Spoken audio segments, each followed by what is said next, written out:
హల్లెలూయా. 7 வருடத்துக்கு பிறகு மீண்டும் இங்கு வர இயேசு கிருபை செய்தார். గత 7 సంవత్సరాల తర్వాత మరలా నేను మీ మధ్యలోకి రావడానికి ప్రభు సహాయం చేశారు.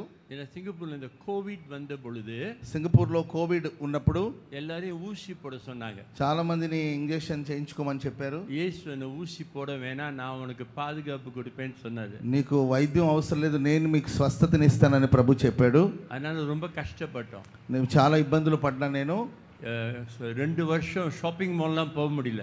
2 సంవత్సరాలు ఎక్కడికి వెళ్ళలేకపోయా. నేను எங்கேயும் ஃப்ளை பண்ண முடியல, ఎక్కడ ప్రయాణం చేయలేకపోయా. నేను ஆனா இது வரைக்கும் ఇప్పటి వరకు కోవిడ్ வரல. హల్లెలూయా. కోవిడ్ రాకుండా దేవుడు నన్ను కాపాడుతూ వచ్చాడు. Praise the lord. Praise the lord. சில வேளைகளில் நம்ம இயேசுவை நேசிக்கும் பொழுது, దేవుడు మనల్ని ప్రేమిస్తూ ఉన్నప్పుడు சோதனைகள் வரும், అనేక శ్రమలు వస్తాయి. ஆனா நம்ம ஆண்டவரை நம்பிக்கிட்டே இருக்கணும். మనం దేవుని నమ్ముకున్నాం గనుక கர்த்தருக்கு அவர் குரலை கேட்டுக்கிட்டே இருக்கணும். ఆయన స్వరాన్ని మనం వింటానే ఉన్నాము గనుక இன்று உள்ள செய்தி நீங்க காலையில் தான் தயார் பண்ணேன். ఈ రోజు వర్తమానం ఈ ఉదయకాలం దేవుడు నాకు దయచేశారు. இந்த செய்திக்காக సింగపూర్ல అనేక చైనీస్ పాస్టర్స్ కూడా జెబిக்கிறாங்க.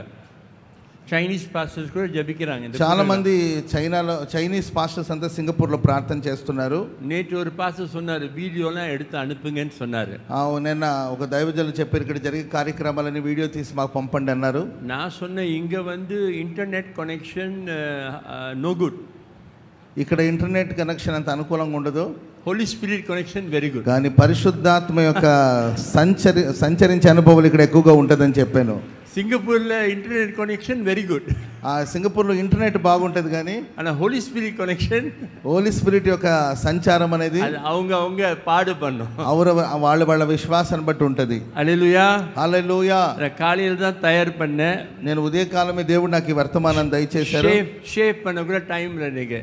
నాకు షేవ్ చేసుకునే సమయం కూడా దొరకలేదు. இந்த கடைசி நாட்களிலே, ఈ అంత్య దినములలో பல வகையான உலக சம்பவங்கள் நடக்கும்.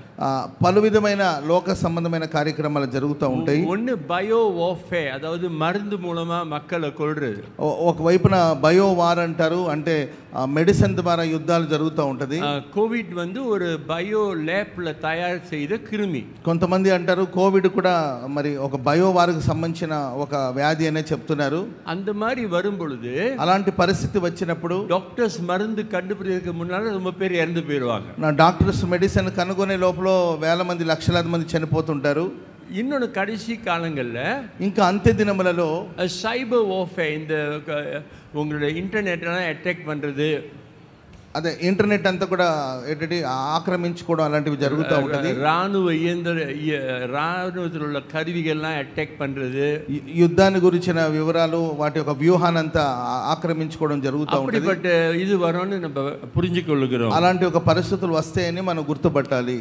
இன்னொன்று, இந்த கடைசி நாட்களிலே, ఈ అంత్య దినములలో இந்த ఫేక్ న్యూస్, இந்த దుష్ట ప్రచారాలన్నీ కూడా జరుగుతూ ఉంటాయి.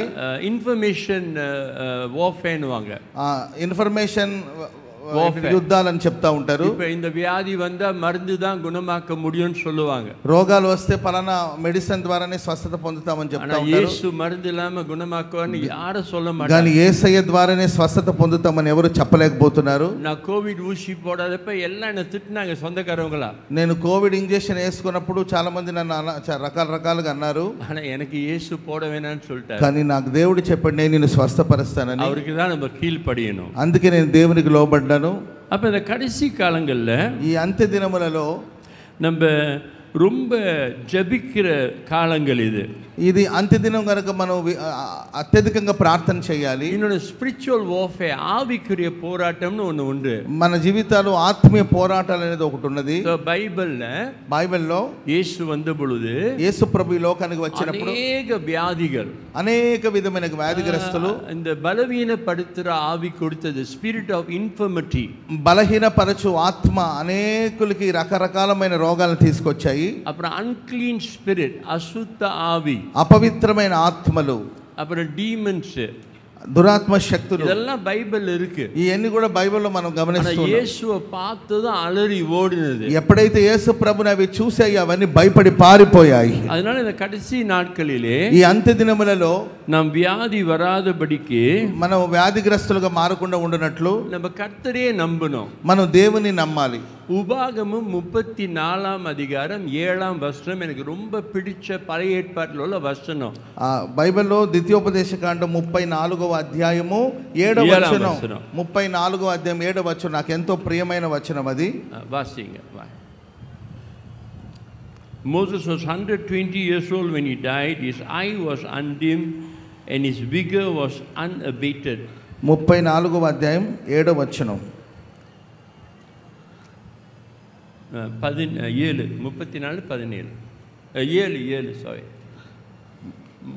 మోషే చనిపోయినప్పుడు 120 సంవత్సరం గలవాడైను, అతనికి దృష్టి మాంద్యం లేదు, అతని సత్తువ తగ్గలేదు. பாருங்க, மோசே 90ஆம் சங்கீதத்தில் என்ன எழுதியிருக்கிறாரு? మోషే 90వ కీర్తనలో ఏమని చెప్పారంటే மனிதர்கள் 70-80 வருஷம் தான் வாழ்வாங்கன்னு எழுதியிருக்கிறார். మనుషుడు 70 సంవత్సరాలు లేకపోతే 80 సంవత్సరాలు మాత్రమే బ్రతుకుతారని చెప్పారు. ஆனா மோசே 120 வருஷம் வாழ்ந்தார். కానీ మోషే గారు 120 సంవత్సరాలు బ్రతికారు. బైబిల్ இன்னொன்னு படிக்கிறோம். బైబిల్లో మనం ఇలా గమనిస్తాము. కాలేబు 85 వయసుல, కాలేబు 85 సంవత్సరాల వయసు గలవాడై ఉన్నప్పుడు 40 వయது బలం வந்தது. 40 సంవత్సరాలు ఎంత బలం ఉండేదో అంత బలం ఉండేది. కాలేబుకి அப்படிப்பட்ட బలం நம்ம பைபிள்ல படிக்கிறோம். కాలేబుకి సంబంధించిన బలం గురించి బైబిల్ మనం చదువుతాం. இஸ்ரவேல் மக்கள், ఇశ్రాయేలు ప్రజలు వనాంతరத்துல అరణ్యములో எவ்வளவோ நடந்தாங்க, ఎంతో ప్రయాణం చేశారు. ஆனா அவங்க கால் வீங்கலன்னு వాళ్ళ కాళ్ళు వాసిపోలేదని రాయబడి ఉంది. அவங்க கால்ல புண்ணு வரலன்னு వాళ్ళ படிக்கிறோம். కాళ్ళలో గాయం కూడా ఏర్పడలేదు. இதெல்லாம் எப்படி நடந்தது? ఇవన్నీ ఎలా జరిగాయి? இது கர்த்தருடைய பிரசன்னம் அங்க இருந்தது. ఎందుకంటే దేవుని యొక్క సన్నిధి అక్కడ ఉండేది. நான் இப்ப 69 వయது, எனக்கு 69 వయது. இப்ப అయ్యగారికి 69 సంవత్సరాల వయసు. கர்த்தருடைய கிருபையினால, దేవుని కృప వలన ஒரு வியாதி ఇల్లాదబడి నాకు ఏ వ్యాధి రాకుండా ప్రభు కాపాడుతా ఉన్నాడు. காத்துக்கொண்டார். హల్లెలూయా. యేసయ్య నన్ను కాపాడుతా ఉన్నారు. హల్లెలూయా. அப்பப்ப வியாதி வரும், அப்பப்ப ஏதாவது అప్పుడప్పుడు ఏదైనా బలహీనతలు వస్తూ ఉంటాయి. ஆனா ஜெபிக்கும் பொழுது அது மறைந்து కానీ ప్రార్థన చేస్తుండగానే దేవుడు గొప్ప విడుదల ఇస్తున్నాడు. அதான் நான் எப்பொழுதும் அநேகர்கிட்ட சொல்லுவேன். అందుకే నేను ఎప్పుడు చెప్తా ఉంటాను. பேதுரு என்ன சொன்னாரு? పేతురు ఏమని చెప్పాడు? எனக்கு வெள்ளி இல்ல, பொன் இல்ல, నా యొద్ద వెండి బంగారాలు లేవు, ஆனா இயேசுவின் நாமத்துல எழுந்து நட, కానీ యేసు నామములో లేచి నడవమని చెప్పాడు. அல்லேலூயா, హల్లెలూయా. அப்ப இந்த ஹெல்த்னு சொன்னா பல விதத்துல பார்க்கலாம். హీలింగ్ హెల్త్న పల కోణంగల్లో பார்க்கலாம். ఆరోగ్యం అంటే, స్వస్థత అంటే పలు విధమైన కోణంలో మనం చూస్తూ ఉంటాము. ஒன்று శరీరத்துல హీలింగ్, కొన్ని శరీరానికి సంబంధించిన ఆరోగ్యం, இன்னொன்று ఇమోషనల్ మనసుல உள்ள హీలింగ్, మానసిక ఆరోగ్యము, మెంటల్ హీలింగ్, మెంటల్ హీలింగ్, మైండ్లో உள்ள హీలింగ్, మైండ్లో ఒక స్వస్థత, இன்னொன்று ஆவிக்குரிய ஹீலிங், ஸ்பிரிச்சுவல் ஹீலிంగ్, ఆత్మలో స్వస్థత, இன்னொன்று உறவு முறையில ஒரு ஹீலிంగ్, మన సహవాసంలో ఒక స్వస్థత ఉండాలి. இன்னைக்கு முதல்ல இந்த சரீரத்தில் உள்ள சுகத்தை குறித்து பேச ஆசைப்படுகிறேன். ముందు మన దేహ స్వస్థతను గురించి మాట్లాడాలని ఆశిస్తున్నాను. முதலாவதாக இந்த சரீர ஹீலிங் ஒன்று கர்த்தருடைய கிருபை இரக்கம். మనం ఆ శరీరంలో స్వస్థత కలిగి ఉండాలంటే అది దేవుని యొక్క కనికరం కృప ద్వారానే ఉండగలుగుతాము. சில காரியங்கள் நமக்கு அப்பாற்பட்டு நடக்கிறது. కొన్ని కార్యాలు మనకు మన పరిమితిలో ఉండని కార్యాలు జరుగుతూ ఉంటది. நம்மளாலே அதை யோசிக்க முடியாது. అసలు మన ఆలోచనకి అంతు చిక్కదు. நான் வருஷம் ஒரு முறை மெடிக்கல் செக்அப் போவேன். వర్షానికి ఒకసారి నేను మెడికల్ చెకప్కి వెళ్తా ఉంటాను. அந்த டாக்டர்லாம் ரொம்ப சந்தோஷப்படுவாங்க. డాక్టర్లు నన్ను చూసి చాలా సంతోషిస్తారు. ஆனா அந்த டாக்டர் ஒரு காரியம் என்று சொன்னாரு. ఒక కార్యాన్ని వైద్యులు నాతో చెప్పారు. அந்த காலங்களில் பெண்களை சீக்கிரமா கல்யாணம் பண்ணி கொடுத்துருவாங்க. ఒకప్పుడు తొందరగా వివాహాలు చేసేసేవాళ్ళు. எங்க అమ్మ 13 వయసులో కళ్యాణం பண்ணாங்க. మా అమ్మగారు 13 సంవత్సరాల వయసులోనే వివాహం చేసుకున్నారు. నా పొరకముందు எங்க అమ్మకు 18 వయసు தான். నేను పుట్టినప్పుడు మా అమ్మగారికి 18 సంవత్సరాల వయసు. அப்ப డాక్టర్ சொன்னாரு, డాక్టర్ గారు చెప్పారు, உங்க அம்மா யங்கா இருந்தனால, మీ అమ్మగారు యవన కాలంలో ఉన్నప్పుడు, அவங்க ஆரோக்கியமா இருந்தனால, వాళ్ళు హెల్తీగా ఉన్నప్పుడు உங்களுக்கு அந்த ஒரு ప్లస్ పాయింట్ சொன்னாரு. మీరు అప్పుడు పుట్టారు గనుక మీకు ఆ సత్వం సారం అనేది ఉందంటారు. ఇది நம்ம கையில இல்ல பாருங்க. பாருங்க. ఇప్పుడు మన చేతిలో లేదు అది. இது நான் நினைச்சு கூட பார்க்க முடியல. మనం ఆలోచించి కూడా చూడలేము. இது ஆண்டவர் செய்த கிருபை. అది దేవుడు మనకిచ్చిన ఆరోగ్యం. రెండవదిగా நான் இந்த வாலிப நாட்கள்ல యవన కాలంలో నేను ఉన్నప్పుడు நான் ரொம்ப లాంగ్ డిస్టెన్స్ ఓడుவேன். ఎక్కువగా రన్నింగ్ చేస్తుండేవాడు పాస్టర్ గారు. 17 కిలోమీటర్ ఓడుவேன். 17 kilometer ரன் பண்ணியிருக்கிறேன். 17 కిలోమీటర్లు పరిగెత్తేవాళ్ళంట దైవజనులు. రెండవది పరిసు வாங்கியிருக்கிறேன். సెకండ్ ప్రైజ్ వచ్చేదంట అయ్యగారికి రన్నింగ్ రేస్ లో. ஒவ்வொரு முறை ஓடிட்டு வரும் பொழுது ప్రతిసారి ఆయన పరిగెత్తి తిరిగి వచ్చినప్పుడు எங்க అమ్మ ஒரு కప్ హాట్ మిల్క్ வைப்பாங்க. వాళ్ళ అమ్మగారు వేడి వేడిగా ఒక గ్లాస్ పాలు ఇచ్చేవాళ్ళంట. நான் அதை குடிப்பேன். ఆ పాలు తాగేవారంట. அப்ப நான் ஒண்ணுமே யோசிக்கல. అప్పుడు నేను ఆ రోజులో ఆలోచించలేదు. இப்பதான் தெரியுது. ఇప్పుడు నాకు తెలుస్తది அந்த హాట్ కప్ல మిల్క్ல కాల్షియం బోన్కి நல்லதுன்னு. ఆ రోజు తాగిన పాలు నా ఎముకలకు సత్వాన్ని ఇచ్చిందని. பாருங்க இதெல்லாம் கிருபை. ఇవన్నీ దేవుని కృప. நம்ம ஆண்டவரை நேசிக்கிறபடினா మనం దేవుని ప్రేమించడం వలన நம்ம வாழ்க்கையில நடக்கிற காரியங்கள நன்மைக்காக முடியும். జరిగేవన్నీ కూడా మేలు కలుగుట కొరకే సమకూడి జరుగుతున్నాయి. మూడోదిగా నా சிறு வயதிலிருந்து నేను చిన్న వయసులో నుండి இன்று வரை ఇప్పటి వరకు கீழ உட்கார்ந்து தான் ஜெபம் பண்ணுவேன். నేను నేల మీద కూర్చొనే ప్రార్థన చేస్తాను. బైబిల్ படிப்பேன். కింద కూర్చొనే బైబిల్ చదువుతాను. செய்தி தயார் பண்ணுவேன். செய்தியெல்லாம் தயார் నేను కింద కూర్చొనే ప్రార్థన చేస్తాను, బైబిల్ చదువుతాను, వర్తమానాన్ని సిద్ధపరుస్తాను. 3 மணி நேரம் உட்கார்ந்திருப்பேன். నేను దాదాపుగా 3 గంటల సేపు క్రింద కూర్చొని ప్రార్థన చేస్తాను. రక్త ఓటం కొంచెం కష్టమా இருக்கும். మేబీ నేను అలా కొన్నిసార్లు బ్లడ్ సర్క్యులేషన్ కూడా ఆగిపోతుంటది. అప్పుడు కొంచెం కాళ్ళ నీటికువేன். మరలా లేచి కాళ్ళు సర్దుకొని కూర్చుంటాను. అప్పుడు ముళంగాల్ పడిడువేன். మోకరిస్తాను, ఎలుంబువేன், లేచి నిలబడతాను. இன்னைக்கு వరకు அப்படிதான் செய்றேன். ఇప్పటి వరకు ఇప్పుడు 69 సంవత్సరాలు ఇప్పుడు కూడా నేను అలాగే ఉన్నాను అంటున్నాను. என்ன அறியாம ఇవన్నీ என்ன அறியாம నాకు తెలియకుండానే నా కర్తருக்கு అది செய்தபடினால నేను దేవుని సన్నిధిలో అలా ఉంటున్నాను గనుక యేసు కాళ్ళెல்லாம் நல்ல స్ట్రాంగ్ గా దేవుడు నా కాళ్ళంతటిని కూడా స్ట్రాంగ్ గా మార్చాడు. ஒரு முறை உங்க மீட்டிங்ல ఓ రోజు నేను ఒక మీటింగ్ కి వెళ్ళాను. 1 மணி நேரம் நான் முழங்கால் படிட்டு செய்தி கொடுத்தேன். ఒక గంట సేపు నేను మోకాళ్ళ మీద ఉండే దేవుని వాక్యాన్ని ప్రకటించాను. పాస్టర్ యేసన అంటే ఒక కేள்வி கேட்டார். యేసన గారు దాని గురించి విన్నారు. சொன்னார், ஐயா நீங்க 100 கிலோ எப்படி நீங்க 1 மணி நேரம் முழங்கால் మీరు దాదాపు 100 కేజీలు బరువులు ఉంటారు, ఎట్లా గంట సేపు మోకాళ్ళ మీద ఉన్నారని యేసన గారు అడిగారు. நான் சொன்ன சின்ன பிள்ளையில செய்யறது. అప్పుడు అన్నారు, నాకు చిన్నప్పటి నుండి ఇలా అలవాటు అండి అని చెప్పాను. நான் ஏன் இத சொல்றேன்னா, ఎందుకు ఈ మాటలు చెప్తున్నానంటే நம்ம அறியாம మనకు తెలియకుండానే ఆండవుడి కృపై దేవుని యొక్క కృప మనలో செயல்படுகிறது, విస్తరించబడతా ఉంటది. இன்னொன்னு நான் ரொம்ப உபவாசம் எடுப்பேன். మూడోదిగా నేను ఇంకా ఎక్కువగా ఉపవసించి ప్రార్థన చేస్తుంటాను. இப்பயும் உபவாசம் எடுக்கிறேன். నేను ఈ పూట కూడా ఉపవాసం ఉన్నాను. எனக்கு ரொம்ப பிடிச்ச உபவாசம் 24 hours பச்சை தண்ணி ஒட்டி குடிக்கிறது. నాకు బాగా ఇష్టమైన ఉపవాస ప్రార్థన అంటే 24 గంటల సేపు ఒట్టి మంచినీళ్ళు తాగి ఫాస్టింగ్ ఉండి ప్రేయర్ చేయడం. சிறு వయదిలిருந்து நான் எடுப்பேன். ரொம்ப నేను చిన్నప్పటి నుండి ఈ అలవాటు కలిగి ఉన్నాను. இப்ப சொல்றாங்க, ఇప్పుడు చెప్తారు ఉపవాసం ఉடம்புக்கு நல்லதுன்னு. ఇప్పుడు అంటున్నారు ఉపవాసం ఉండడం దేహానికి మంచిదని. నేను చిన్నప్పటి నుండి అలా ఉంటున్నాను. సో இதெல்லாம் நமக்கு புரிய முடியாது. ఇవన్నీ కూడా మనకు అర్థం కాకుండానే జరిగిపోయాయి. యేసుకి ఎన్నెన్న కుడుకురోమో, మనం దేవునికి ఏమేమైతే ఇస్తామో அவர் திரும்பி கொடுத்துருவார். హల్లెలూయా. దేవుడు తిరిగి మనకు దాన్ని ఇవ్వబోతున్నాడు. హల్లెలూయా. యేసుకి நம்ம நேரத்தெல்லாம் கொடுத்தோம்னா, దేవునికి మనం సమయాన్ని కేటాయిస్తే மற்ற காரியங்களை பார்க்க இந்த நேரத்தை கொடுத்துருவார். హల్లెలూయా. ఇతర కార్యక్రమాల కన్నా మనం దేవునికి ఎక్కువ సమయాన్ని ఇవ్వాలి, అప్పుడు దేవుడు అన్ని ఇస్తాడు. యేసుకి நான் ఉపవాసం எடுத்து శరీరத்தை కట్టుబడుతునోம்னா, మనం ఉపవాసం ఉండి మన దేహాన్ని మనం నల్లగొట్టుకోగలిగితే, యేసు நம்ம శరీరத்துல వ్యాధి వరాదబడి కట్టుబడుతువారు. మన దేహానికి వ్యాధి రాకుండా దేవుడు మనల్ని కాపాడుతాడు. హల్లెలూయా. హల్లెలూయా. நம்ம యేసుకి ఏదో கொடுத்தாலும் திரும்பி கொடுத்துருவார். మనం ఏమి ఇచ్చినా దేవుడు మనకు తిరిగి ఇస్తాడు. మురుమురుతుడు கொடுத்தாலும் திரும்பி கொடுத்துருவார். మనం సణుగు సంశయాలతో ఉంటే అవే తిరిగి వస్తాయి మనకు. ஒரு முறை ஒருத்தர் வந்தாரு అంటే, ఓసారి నా దగ్గరికి ఒక ఆయన వచ్చారు. பாஸ்டர் நான் 50 வெள்ளி காணிக்க போட்டேன். నేను 50 రూపాయలు కానుకేసాను. வெளியே போனேன், கீழே 50 வெள்ளி கிடந்துச்சு. నేను 50 రూపాయలు వేసాను, నాకు 50 రూపాయలు మరలా దొరికింది. యేసు எனக்கு 50 வெள்ளி திரும்பி கொடுத்துட்டார். నేను ఇచ్చిందని దేవుడు నాకు మరలా ఇచ్చాడు. நான் யோசிக்கிறேன், ஏன் యేసు திரும்பி கொடுத்தாரு, దేవుడు ఎందుకు తిరిగి ఇచ్చాడు అని నేను ఆలోచించాను. యేసు கிட்ட கேட்டேன். నేను ప్రభు సన్నిధిలో ప్రార్థన చేశాను. యేసు சொன்னாரு, అప్పుడు దేవుడు అన్నాడు, இவனுக்கு காணிக்க கொடுக்கவே பிடிக்கல, அவன் மனைவி திட்டினால முறுமுறுத்துக்கிட்டு ஆன்னு சொல்லி 50 வெள்ளி போட்டான், திரும்பி கொடுத்துட்டாரு. ఇతను కానుక ఇవ్వాలని మనసు లేదు, తన భార్య ఏదో ఇబ్బంది పెట్టిందని ఆ కానుక ఇచ్చాడు కాబట్టి ఆయన కానుక తిరిగి ఆయనకి ఇచ్చేసాను అన్నాడు. நம்ம சந்தோஷமா கொடுக்கும்போது ஆண்டவர் திரும்பி கொடுக்க மாட்டாரு. సంతోషంగా ఇస్తే దేవుడు దాన్ని ఆశీర్వదిస్తాడు. ஏன்னா அவர் நம்மளை மற்ற விதத்துல ஆசீர்வதிப்பாரு, மற்ற விதத்தில் ஆசீர்வதி అనేకులకు ఆశీర్వాదకరంగా మారుస్తాడు. சில சமயம் நம்ம என்ன ஜெபிக்கிறோம்னே நமக்கு தெரியாது. కొన్నిసార్లు మనం ఏం ప్రార్థన చేస్తాం మనకే తెలియదు. ஆனா இயேசுவை நீங்க நேசிக்கும் போது, మనం దేవుని ప్రేమించేటప్పుడు, நீங்க அவங்களை துதிக்கும் பொழுது, నీవు ఆయన స్తుతించేటప్పుడు, அவருடைய கிருபையை பெறும் பொழுது, ఆయన కృపను నీవు పొందుకునేటప్పుడు హెల్త్ வந்துரும். ఆటోమేటిక్ గానే ఆరోగ్యం మనకు వచ్చేస్తది. నా వాలిబ నాட்கள்ல அரசாங்கத்துல வேலை செய்து கொண்டிருந்தேன். నేను యవన కాలంలో ఉద్యోగం చేస్తున్నప్పుడు ஞாயிற்றுக்கிழமை போய் சர்ச்சில் நாற்காலியெல்லாம் அடுக்குவேன், சேர்ஸ் எல்லாம் அடுக்குவேன். ఆదివారం నేను మందిరంలో వెళ్ళి పరిచర్య అంతా చేస్తుండేదాన్ని. ஒரு நாள் இயேசு என்கிட்ட கேட்டாரு, ఓ రోజు దేవుడు నన్ను అడిగారు, நான் உனக்கு என்ன செய்யணும்னு கேட்டாரு. నేను నీకేం చేయాలి అని ప్రభు నన్ను అడిగారు. நான் சொன்னேன், வாழ்நாள் முழுவதும் నేను బ్రతుకు దినములన్నిట உங்களுக்காக நான் நாற்காலி அடுக்கணும்னு சொன்னேன்.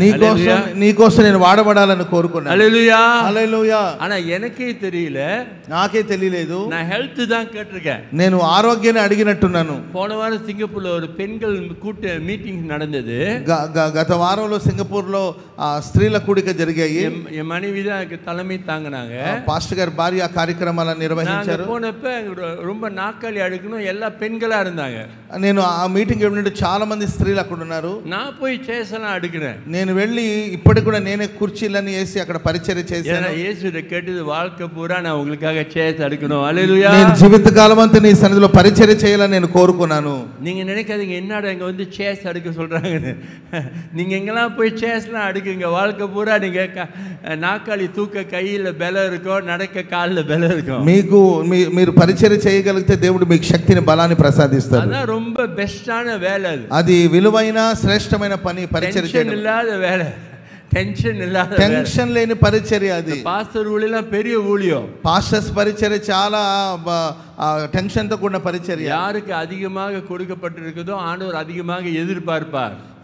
ఎవరికి దేవుడు అధికముగా ఇస్తాడో వాళ్ళ దగ్గర నుండి ఎక్కువగా ఎదురు చూస్తాడు కూడా. సో அதனால இந்த கிருபை மறந்துடாதீங்க, இரக்கம் என்ற வார்த்தையை மறந்துடாதீங்க. కనికరం కలిగిన మాటల్ని మనం మర్చిపోకూడదు. அப்ப 2 కొరింథీయులు 12:9 వాసియంగ. కొరింథీయులకు రాసిన 2వ పత్రిక 12:9 చదువుదాము. 2 కొరింథీయులు 12:9. కొరింథీయులకు రాసిన 2వ పత్రిక 12వ అధ్యాయం 9వ వచనం. The Lord said, my grace is sufficient for you, for my power is made perfect in weakness. Therefore, నా కృప నీకు చాలును, నీ బలహీనత యందు నా శక్తి పరిపూర్ణమవుతది. ఆయన నాతో చెప్పాను. பாருங்க, அப்போஸ்தலனாகிய பவுல், అపోస్తలుడైన పౌలు గారు, அவர் ஜெபித்த அநேகருடைய வியாதிகள் மறைந்தது. ఆయన ప్రార్థన చేస్తే అనేకులకు స్వస్థత కలిగింది. அவருடைய கர்ச்சீஃபை தொட்டு கூட மக்கள் குணமானாங்க. ఆయన చేతి రుమాలు తాకిన వాళ్ళు కూడా స్వస్థత పొందారు. அப்படிப்பட்ட பெரிய ஊழியர், అలాంటి ఒక గొప్ప దైవ సేవకుడు. ஆனா அவருக்கு ஒரு வியாதி இருந்தது. కానీ వారికి దేహంలో ఒక అనారోగ్యం ఉండేది. శరీరத்துல ஒரு ముళ్ళు இருந்தது என்று శరీరంలో ఒక ముళ్ళు ఉన్నట్టు వాక్యంలో మనం చూస్తాం. கிறிஸ்தவ ஆராய்ச்சிக்காரர்கள், బైబిల్ పండితులు చెప్తారు, ஒரு 32 வகையான வியாதியில ஏதாவது ஒன்னு பவுலுக்கு வந்திருக்கலாம்னு சொல்றாங்க. 32 రకాలమైన వ్యాధులు ఏదో ఒక వ్యాధి పౌలు గారికి ఉంటుందని చెప్తారు. அநேகர் அவர் கண் பார்வை கடைசி காலங்கள்ல பாதிக்கப்பட்டிருக்கலாம்னு சொல்றாங்க. కొంతమంది అయితే ఆయన కంటికి సంబంధించిన వ్యాధులతో బాధపడుతున్నారని చెప్తారు. நமக்கு தெரியும் கர்த்தர் பவுலுக்கு அந்த சரீரத்தில் முள்ளை கொடுத்தது அவர் தன்னை அதிகமாக தாழ்த்த வேண்டும் என்று விரும்பி கொடுத்தார். పౌలు గారికి దేహంలో ఆ ముళ్ళు ఉండడానికి గల కారణాలు ఏంటంటే తను తగ్గించుకొని ప్రభుత్వంలో ఉండాలని దేహంలో ఆ ముళ్ళు పెట్టబడిందని మనం గమనిస్తాం. என் கிருபை உனக்கு போதும், నా కృప నీకు చాలునని ప్రభు చెప్పారు. என்னுடைய ஊழிய பயணத்துல, నా సేవా పరిచర్యలో 4 பேர் డయాబెటిస్ல உள்ளவங்கள இயேசு தொட்டு சுகமாக்கி இருக்கிறார். అనేకులు డయాబెటిస్, ఇనుపు నీరు, డయాబెటిస్, డయాబెటిక్ షుగర్ వ్యాధితో బాధపడుతున్న వాళ్ళు స్వస్థత పొందారు.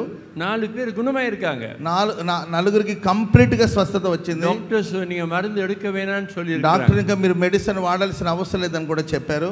அதே வேளையில, అదే విధంగా கர்த்தரை நேசிக்கிற ரொம்ப பிள்ளைங்களுக்கு, దేవుని ప్రేమించే చాలా మందికి இனிப்பு நீர் இருக்கும், இருப்பு, டயபிட்டிஸ், சுகர் ப்ராப்ளம் இருக்கு. షుగర్ ప్రాబ్లం ఉంటుంది, అన్న தொடர்ந்து జపించుக்கிட்டே இருக்கணும்.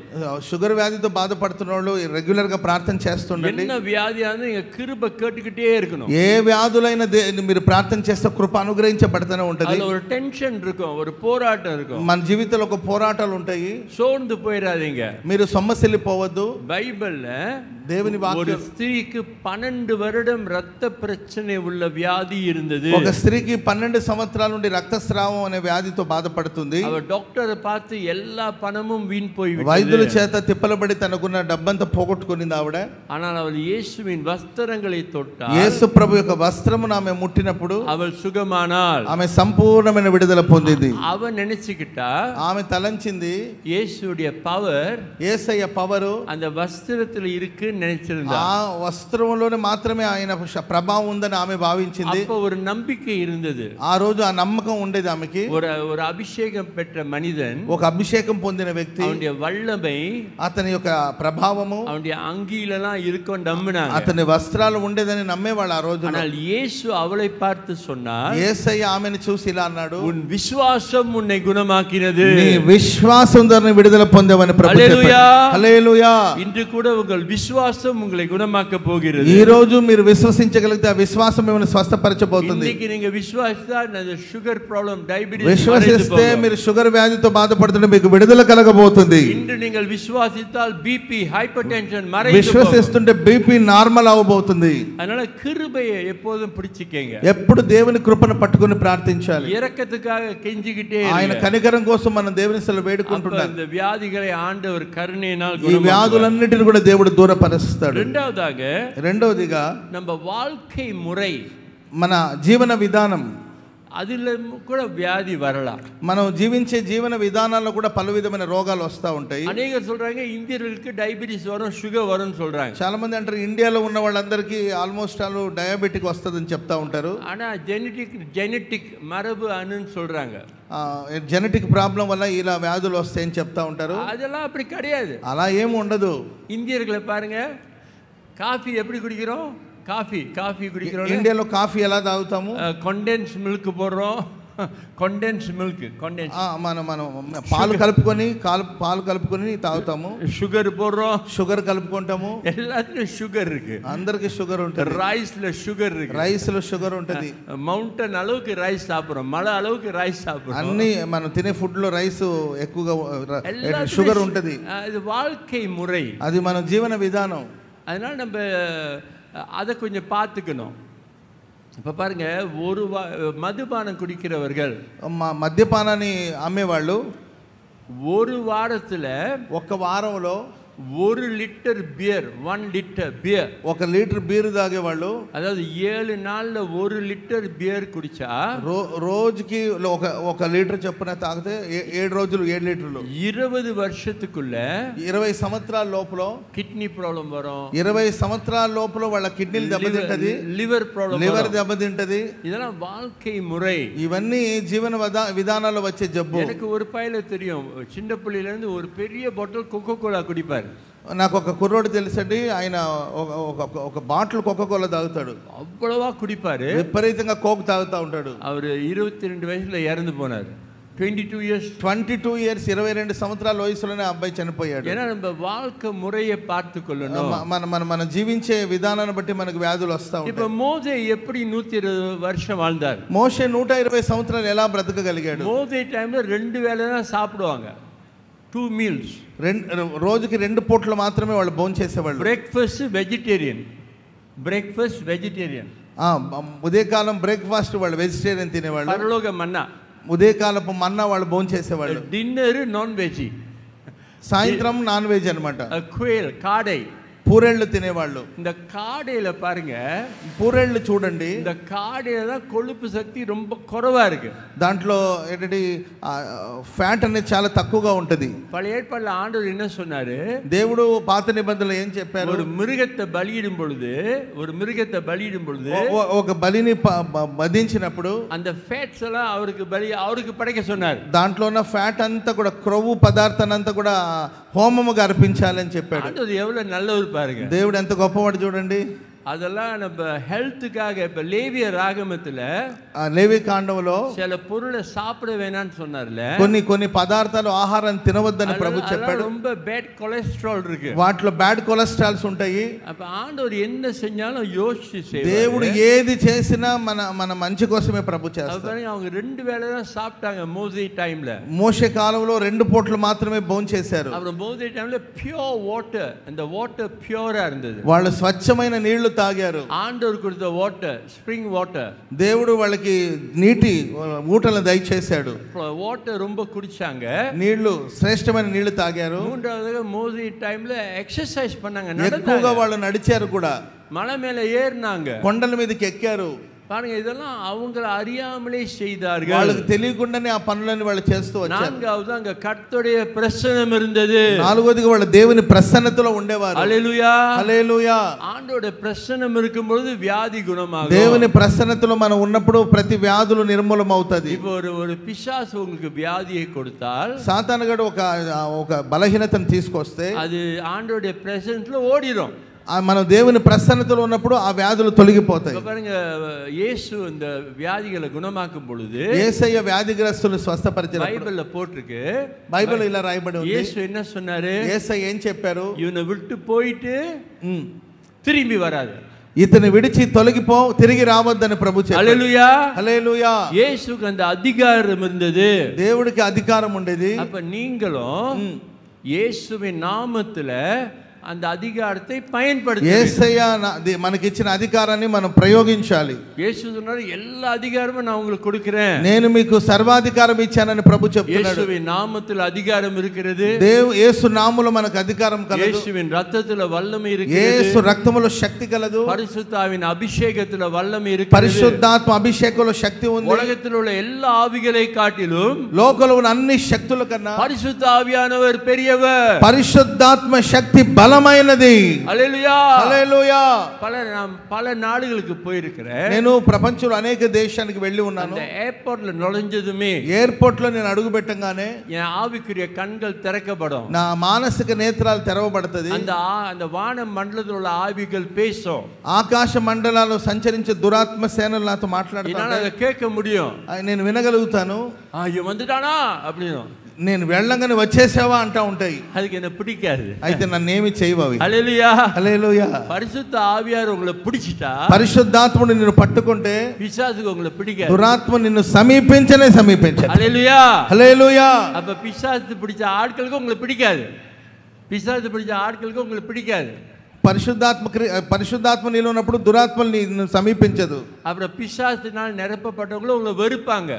అప్పుడు దురాత్మ చేత పీడించబడే వాళ్ళు నీలో ఉన్న ఆత్మను చూసి నిన్ను ద్వేషిస్తూ ఉంటారు. அதுதான் உண்மை, అది వాస్తవం. அதனால நீங்க டெய்லி இந்த பரிசுத்தாவின் அபிஷேகத்தை, మీరు ఎల్లప్పుడూ పరిశుద్ధాత్మలో నింపబడి ప్రార్థించాలి. பைபிள் ஆவியினால் நிரப்பப்படுங்கன்னு சொல்றது, పరిశుద్ధాత్మ పూర్ణులై ఉండండి అని బైబిల్ చెప్తుంది. அன்றாட செய்யணும், అది ప్రతినిత్యము చేయాలి. the daily filling of the holy spirit, ప్రతిరోజు ఆత్మ చేత మనం నింపబడతా ఉండాలి. అనుదినமும் நிரப்பப்படணும், అనుదినం పరిశుద్ధాత్మలో నింపబడాలి. హల్లెలూయా. హల్లెలూయా. அப்ப ஒரு உன்னத பலன் வரும், అప్పుడు పైనుండి బలమైన శక్తి వస్తది. நேற்று நான் ఫ్లైట్ எடுத்து కార్ல வந்து இந்த மீட்டிங் முடியும் போது 24 hours நான் தூங்கல.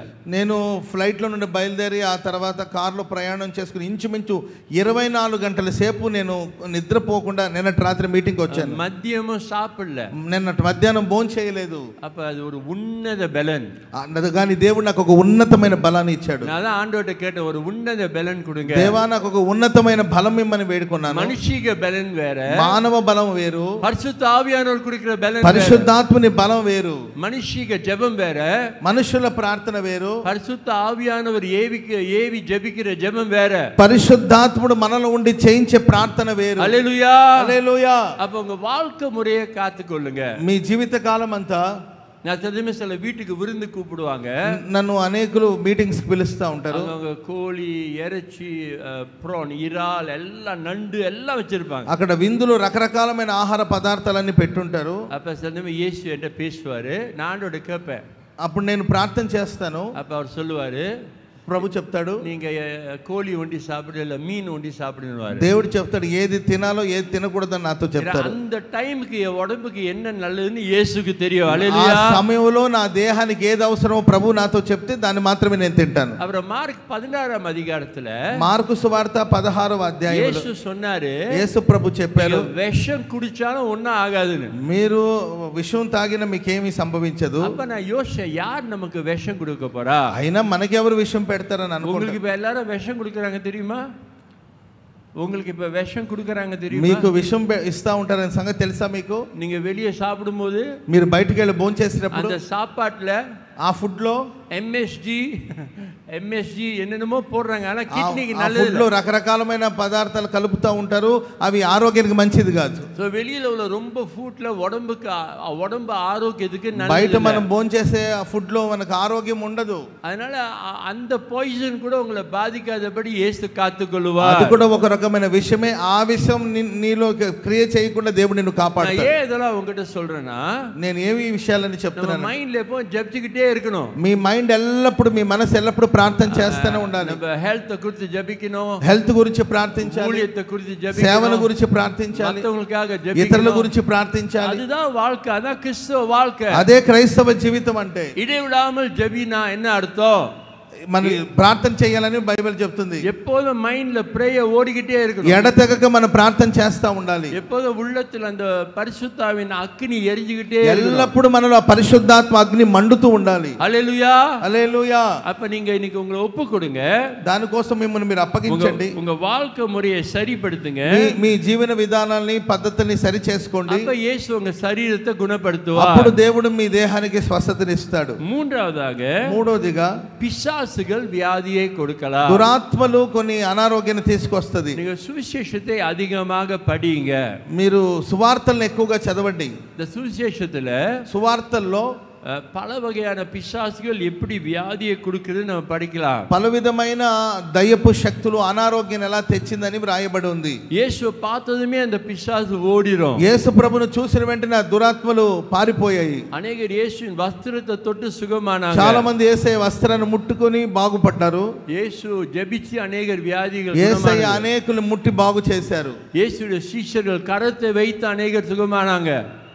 యేసుడి శిష్యులు తొట్టి జపితు సుగమానాங்க. యేసు ప్రభు యొక్క శిష్యులు ఎవరినైతే ముట్టుకున్నారో వాళ్ళందరూ విడుదల పొందారు. శిష్యులు ఎన్నై పూసి సుగమానాங்கன்னு యేసయ్య శిష్యులు నూనె రాసి ప్రార్థన చేస్తే ప్రజలు స్వస్థత పొందారు. పేతురుடைய నిழல்ல సుగం கிடைத்தது. పేతురు యొక్క నీడ తాకంగానే ప్రజలు స్వస్థత పొందారు. పౌలుடைய కర్చీఫ్ல సుగం கிடைத்தது. పౌలు గారి యొక్క చేతి రుమాలను తాకినప్పుడు స్వస్థత పొందారు. యాకోబు அந்த అభిషేక తైలం పూసిனால் పాపం మన్నికపடும் వ్యాధి మறையும் என்று యాకోబు పత్రికలో నూనె రాసి ప్రార్థన చేస్తే పాపాలు క్షమించబడతాయి, రోగు నుండి విడుదల పొందుతారని రాయబడింది. హల్లెలూయా, హల్లెలూయా. నా ఒவ்வொரு முறை இந்தியா வரும்பொழுது, నేను ఒక్కొక్కసారి ఇండియాలో సేవకు వచ్చినప్పుడు குறிப்பிட்ட குடும்பங்கள், కొన్ని ఒక ప్రత్యేకమైన కుటుంబాలు பாஸ்டர்ஸ் இருப்பாங்க. நான் உங்களுக்கு என்ன வேணும்னு கேட்பேன். ఎవరైనా నా దగ్గరికి ప్రార్థన చేయడానికి రమ్మంటే మీకేం కావాలని నేను అడుగుతాను. అనేకர் சொல்ற ஒரே வார்த்தை, చాలా మంది చెప్పే ఒకటే ప్రశ్న, ஐயா ஜெப என்ன கொண்டு வாங்கயானுவாங்க. అయ్యా నాకు ప్రేయర్ ఆయిల్, ప్రార్థన చేసిన కొబ్బరి నూనె తీసుకురండి అంటుంటారు. హల్లెలూయా, హల్లెలూయా. ஏன்னா விசுவாசிக்கிறவனுக்கு எல்லாம் கூடும். విశ్వసించే వారికి అన్ని అనుకూలంగా ప్రభు మారుస్తాడు. அந்த எண்ணெய் உங்களை குணமாக்க போறது ఆ கிடையாது. నూనె నిన్ను స్వస్థపరచదు. బైబిల్ சொல்லுது, బైబిల్ చెప్తది విశ్వాసిత నీవు విశ్వసించగలిగితే యేసు உங்களை உயர்த்துகிறார். యేసయ్య మిమ్మును లేవనెత్తుతాడు. యేసు உங்களை எழுப்புகிறார். దేవుడు మిమ్మును లేవనెత్తుతాడు. அதனால நீங்க இயேசுவை நம்புங்க, యేసయ్య నమ్మండి, சுவிசேஷ புத்தகம் அதிகமாக படிங்க, ఎక్కువగా సువార్తలు, మత్తయి సువార్త, మార్కు సువార్త, లూకా సువార్త, యోహాను సువార్త చదువుతూ ఉండండి. சுவிசேஷ புத்தகம் படிக்கும்போது உங்க நம்பிக்கை அதிகரிக்கும். ఎక్కువగా సువార్త పత్రికలు మనం చదువుతున్నప్పుడు విశ్వాసం పెరుగుతుంది. యేసు పలదరపட்ட వ్యాధిகளை குணமாக்குகிறார். యేసయ్య పలు విధమైన రోగస్తుల్ని బాగు చేశాడు. ஆனால் ஒரு ரகசியம் என்னவென்றால், రహస్యం ఏంటంటే நம்ம எல்லாரையும் மன்னிக்கணும், మనం అందరినీ క్షమించాలి, எல்லாரையும் ஆசீர்வதிக்கணும். అందరినీ ఆశీర్వదించాలి. యేసు சொன்ன நீங்க மத்தவங்களை மன்னிக்காவிட்டால் உங்கள் பாவங்கள் மன்னிக்கப்படாது. ఇతరులను మీరు మన్నించకపోతే దేవుడు మిమ్మల్ని క్షమించలేడు. என் வாழ்க்கையில கர்த்தர் எனக்கு கொடுத்த ஒரு பெரிய கிருபை, నా లైఫ్ లో దేవుడు నాకు ఇచ్చిన గొప్ప కృప ఏం తెలుసా? எனக்கு யாரு மேலே கோபமே నాకు வராது, ఎవరి మీద కోపం రాదండి. மனக்கசப்பே வராது. ఎవరి మీద నాకు మనసులో చేదు ఉండనే என் மனைவி சொல்லுவாங்க, இவங்க இப்படி உங்களை பத்தி பேசுறாங்கன்னு சொல்லுவாங்க. పాస్టర్ గారు భార్య చెప్తారంట, మీ గురించి పలానా వాళ్ళు ఇలా అంటున్నారు అలా ఉంటున్నారు అని చెప్తా ఉంటారు. உடனே வாமா அவங்களை ஆசீர்வதிப்போம், அவங்களை ஆசீர்வதிச்சு நிம்மதியா தூங்கிடுவா. హల్లెలూయా. అప్పుడు పాస్టర్ గారు అంటారు, మన ఇద్దరు కలిసి వాళ్ళని ఆశీర్వదిద్దామని చెప్పి ఆశీర్వదించి పడుకుని నిద్రపోతానంట. உங்ககிட்ட யாராவது சொன்னாங்கன்னா, பாருங்க இவ உங்களை பத்தி இப்படி பேசுறான்னு சொன்னாங்கன்னா, మీ గురించి ఇలా మాట్లాడుతున్నారు ఎవరన్నా మీతో చెప్తే, வாங்க அவங்களை பிளஸ் பண்ணணும், பிளஸ் பண்ணிட்டு நீங்க போய் படுத்துறீங்க. మీరు వాళ్ళని ఆశీర్వదించి అక్కడి నుండి వెళ్ళిపోండి. హల్లెలూయా. హల్లెలూయా. உன் விரோதிகளை ஆசீர்வதி என்று இயேசு சொல்லுகிறார். మీ శత్రువుల్ని ప్రేమించండి అని బైబిల్ చెప్తుంది. யாரையும் சபிக்காதே என்று இயேசு சொல்லுகிறார். ఎవరిని శపించొద్దని ప్రభు చెప్తున్నాడు. ஒரு முறை கர்த்தர் எழுப்பினார். ஒரு முறை దేవుడు ఒకసారి నన్ను నిద్ర లేపారు. நான் ஒரு இடத்துல சுவிசேஷம் சொல்ல போறேன். నేను ఒక చోటుకి వాక్యం చెప్పడానికి వెళ్తున్నాను. அப்ப ஒரு முகத்தை ఆండவர் కాட்டுகிறார். దేవుడు నాకు ఒక ముఖాన్ని చూపించారు. அவர் ஒரு சர்ச் பாஸ்டர் தான். அவர் ఆయన ఒక దైవ సేవకుడే. இவன் உன்னை எதிர்த்து ரொம்ப ஜெபிக்கிறான் என்று சொன்னார். నీకు విరుద్ధంగా ఈయన ఎక్కువగా ప్రార్థన చేస్తున్నాడని దేవుడు నాతో చెప్పాడు. ஆண்டவர் கிட்ட நான் என்ன செய்யணும் சுவாமினே? అప్పుడు నేను ప్రభు నేను ఏం చేయమంటావు తండ్రి? அவனை நல்ல ஆசீர்வதி. నీవు అతన్ని ఆశీర్వదించమని ప్రభు హల్లెలూయా. చెప్పాడు. హల్లెలూయా. இந்த ஜாதி பிசாசு உபவாசத்தினாலும் ஜெபத்தினாலும் ஒழியாது என்று இயேசு சொன்னார். ఈ దురాత్మ వదిలిపోవాలంటే ప్రార్థన ఉపవాసం వల్లనే తప్ప ఇటిది వదిలిపోవట అసాధ్యమని ప్రభు చెప్పాడు. நாம் உபவாசம் எடுக்கும் பொழுது, నేను ఉపవసించి ప్రార్థించేటప్పుడు நம்ம விசுவாசம் மாத்திரம் அதிகரிப்பது கிடையாது, మన విశ్వాసం అభివృద్ధి పొందడమే కాదు, பரிசுத்தமும் அதிகரிக்கும். పరిశుద్ధత కూడా విస్తరిస్తుంది. இயேசு 40 நாள் உபவாசம் எடுத்தார். యేసయ్య 40 రోజులు ఉపవాసం ఉన్నారు. அப்ப அவர் கண்கள் திறக்கப்பட்டது. యేసయ్య కన్నులు తెరవబడింది.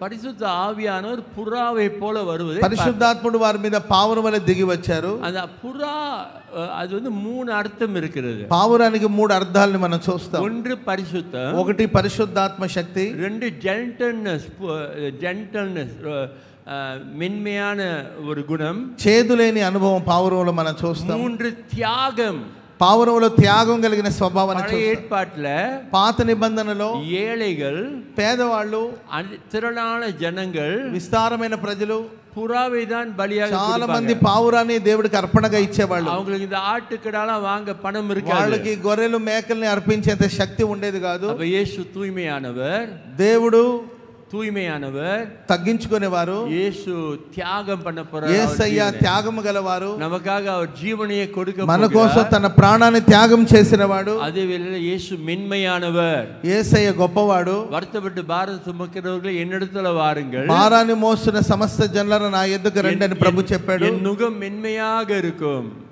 My yoke is light. నా కాడి తేలికగా ఉంటదని ప్రభు చెప్పాడు. హల్లెలూయా. హల్లెలూయా. அப்ப நீங்க அப்படி ஜெபிக்கணும். అలా మనం ప్రార్థించాలి. நீங்க உபவாசம் எடுக்கும் பொழுது మీరు ఉపవసించి ప్రార్థించడం, அது என் வாழ்க்கையில நான் என்னென்ன மாற்றிக்கொள்ள வேண்டும், దేవా నా లైఫ్ లో నేను ఏమేం మార్చుకోవాలి, அப்ப நீங்க அதை செய்யும் பொழுது பாருங்க ஒரு வல்லமை இறங்கும். అప్పుడు మనం అలా అడిగినప్పుడే దేవుని శక్తి మనలోనికి దిగి அந்த వస్తుంది. வியாதிகள்லாம் மறைந்து போகும். అప్పుడు వ్యాధుల బలం నిర్మూలం అవుతుంది. ஹல்லேலூயா. హల్లెలూయా. அப்ப நீங்க சொல்லலாம், இயேசுவின் நாமத்துல యేసు నామములో நீங்க பேசலாம். మీరు మాట్లాడండి. பாருங்க, இயேசு அந்த அத்தி மரத்தை பார்த்து இனிமே நீ கனி கொடுக்காதேன்னு சொல்றாரு. ఆ అంజూరపు చెట్టును చూసి యేసే అంటాడు, ఇక మీద నీ ఫలించకూడదని అన్నారు. அந்த అத்தி மரம் కని கொடுக்கல. అంజూరపు చెట్టు ఫలించలేదు.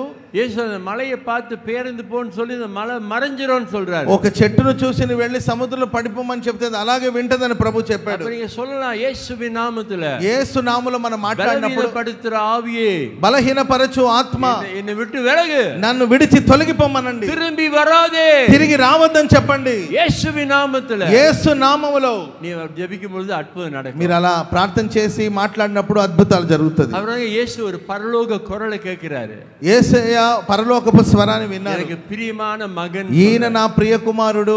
அவர் நீங்க ஜெபிக்கும் போது ஆண்டவர்களோடு பேசுவாரு. వారు ప్రార్థన చేస్తున్నప్పుడు యేసయ్య తండ్రితో మాట్లాడేవారు. உங்களுக்குள்ள உள்ள இந்த பிரியமில்லாத காரியம் என்னன்னு சொல்லுவாரு. మీ జీవితంలో ఆయనకి ఇష్టం లేని కార్యాలేమో అది పరలోకమందున్న దేవుడు చెప్తాడు. அதுக்கு நீங்க கீழ்పడిచాலே போதும். అప్పుడు నీవు ఆయనకి లోబడితే చాలు. హల్లెలూయా. హల్లెలూయా. இந்தியால ஒரு பெரிய ஊழியக்காரர் எங்க வீட்ல தங்கி இருந்தாரு. ఈ ఇండియాలో నుండి వచ్చిన ఒక గొప్ప దైవ సేవకుడు మా ఇంట్లో ఉండేవారు. அப்ப அவர் 2 வாரம் பழகுனது அவருக்கு என்ன ரொம்ப பிடிச்சிட்டு. 2 వారాలు మా ఇంట్లో ఉన్నారు. వాళ్ళకి బాగా నచ్చింది అక్కడ విషయాలు. அப்பதான் பாஸ்டர் மில்டன் ஐயா, நீங்க எப்ப பார்த்தாலும் சந்தோஷமா சிரிச்சுக்கிட்டே இருக்கிறீங்க? అప్పుడు వాళ్ళు నన్ను అడిగారు, మిల్టన్ లాజరస్ గారు మీరు ఎప్పుడు సంతోషంగా నవ్వుతూ ఉంటారు, எனக்கு இந்த சந்தோஷத்தை கொடுங்கன்னு சொன்னார். దయచేసి ఈ సంతోషం నాకు కూడా ఇవ్వండి అని అడిగారు. நான் சொன்னது என்னால உங்களுக்கு கொடுக்க முடியாது. అప్పుడు నేను అన్నాను, ఈ సంతోషం నేను ఎలా ఇవ్వగలుగుతాను? పరిశుద్ధ ఆవిயின் కని, పరిశుద్ధాత్మ యొక్క ఫలము అన్బు, ప్రేమ, సంతోషము, సమాధానము, నీడియ పొరుమై, దయవు, దీర్ఘశాంతము, దయాళత్వము, మంచితనం, సాత్వికము. நீங்க பெரிய பாஸ்டர், మీరు నాకన్నా గొప్ప పాస్టర్ గారు కదా, நீங்க போய் ஆவியிட்ட கேளுங்க. ஹalleluya. పరిశుద్ధాత్మ శక్తి చేత నింపబడండి. பாருங்க, நம்ம என்னதான் பாஸ்டரா இருந்தாலும் మనం ఎంత ప్రేమగా ఉన్నానో యేసు நமக்கு அடிக்கடி டீச் பண்ணுவாரு. యేసు అడిగడి புது புது பாடங்கள் சொல்லி கொடுப்பாரு. యేసయ్య మనకు పలు విధమైన పాఠాలు నేర్పుతూ వస్తారు. బైబిల్ பொறுத்தவரை బైబిల్ తప్ప வாழ்நாள் முழுவதும், జీవితకాలం అంతా நீங்களும் நானும், మీరు నేను, మానవన్, స్టూడెంట్, మనం జీవితకాలం అంతా వాక్యానుసారంగా ఒక విద్యార్థులుగా ఉండాలి. No graduation from bible school. Bible స్కూల్లో ఏ గ్రాడ్యుయేషన్ లేదన్నమాట. హల్లెలూయా, హల్లెలూయా. வாழ்க்கை பூரா படிச்சிட்டு జీవితకాలం అంతా మన స్టూడెంట్సే. பாருங்க, அன்னைக்கு ஏர் இந்தியா ஃப்ளைட்ல வந்தேன். నేను air India flight, air India flight లో నేను వచ్చాను. அவங்க சொல்றாங்க, వాళ్ళు నాతో అంటారు, we got a nice culture ன்றாங்க. announce, వాళ్ళు మీది నైస్ కల్చర్ అని చెప్తున్నారు. we won't say goodbye. మీరు గుడ్ బై, அவங்க சொல்றாங்க గుడ్ బై ని சொல்ல மாட்டோம். గుడ్ బై అని వాళ్ళు చెప్పరు. we will say see you again. మరలా ఇంకొకసారి చూద్దాం అని అంటారు. హల్లెలూయా, హల్లెలూయా. நான் ஏன் தெரியுமா 7 வருஷம் வரல? ఎందుకు నేను 7 సంవత్సరాలు రాలేదంటే, நீங்களா என்ன பார்த்து గుడ్ బై ని சொல்லிட்டீங்க. మీరు నన్ను చూసి గుడ్ బై అని చెప్పినట్టున్నారు, అందుకే నేను రాలేకపోయాను. நீங்க see you again నా அடுத்த வருஷம் வருவேன். మీరు see you అని మరలా మిమ్మల్ని చూడాలని ఉంటే నేను మరలా వచ్చేవాడినేమో. గుడ్ బై ని சொன்னா, గుడ్ బై అని చెప్తే నేను మరలా రాలేను కదా. பாருங்க, இது ஏர் ఇండియా எனக்கு சொல்லி கொடுத்துச்சு. ஏர் ఇండియాలో కదికిட்டேன். ఎయిర్ ఇండియాలో నేను నేర్చుకున్నది ఏంటంటే, వాళ్ళు గుడ్ బై అని చెప్పరు, ఎయిర్ ఇండియా మరలా మిమ్మల్ని చూస్తామని చెప్తారు. సింగపూర్ ఎయిర్లైన్ కూడా నాకు சொல்லி கொடுக்கல. సింగపూర్ ఎయిర్లైన్ నాకు చెప్పలేదు, ఎయిర్ ఇండియాలో నేను నేర్చుకున్నాను. ఇండియాలో எவ்வளவு blessing இருக்கு. ఈ భారతదేశంలో ఎంత మంచి ఆశీర్వాదం ఉంది చూడండి. నేను குறிச்சிக்கிட்டேன். ఓ అమ్మా, వెంటనే నేను దాన్ని నేర్చుకున్నాను, అక్కడ రాసుకున్నాను. நான் యూరోప్లో போகும்போது గుడ్ బై அப்படிதான் சொல்லுவோம். యూరోప్ కంట్రీస్ కి నేను వెళ్ళినప్పుడు అందరూ గుడ్ బై అని చెప్తారు. Bone voyage, happy journey. అనేక ఫ్లైట్ లో నేను ప్రయాణం చేశాను, అక్కడ అంతా గుడ్ బై అనే చెప్తారు. ఇవங்க சொல்றாங்க see you again. కానీ ఇక్కడ మాత్రం see you అంటారు, మరలా మిమ్మల్ని చూస్తాము అంటారు. சொல்லுங்க see you again.